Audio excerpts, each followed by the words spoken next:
Culturing green water to feed Daphnia isn't at all difficult.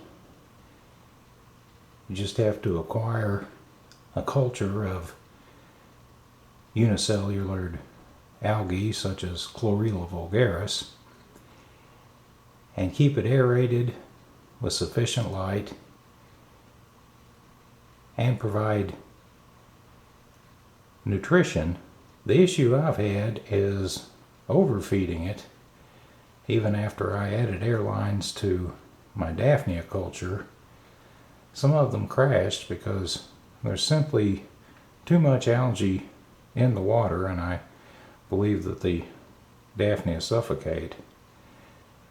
So I've taken to adding green water just enough to get the water a slight tint of green in a Daphnia culture. Maybe a turkey baster full every third or fourth day. And in between, I'll offer spirulina and yeast in solution. And they seem to be doing much better since I started that regimen.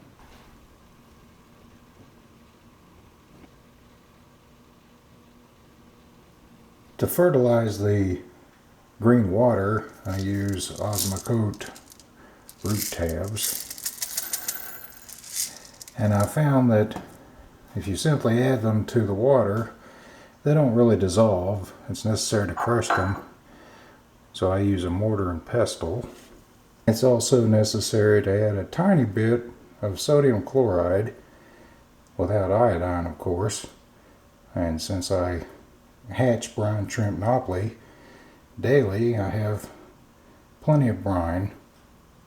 I add just a little of that. And since this water is fertilized, I keep it refrigerated, so I put it in a plastic container. I simply use tap water. I don't believe that the tiny bit of chlorine that reaches the Chlorella vulgaris will do any harm. The spirulina powder, obviously this isn't the original container, is already pulverized, but yeast comes in flakes or granules, and I find it best to pulverize them as well in the mortar and pestle to get them in solution. Then I mix that with tap water and put it in one of these handy squirt bottles.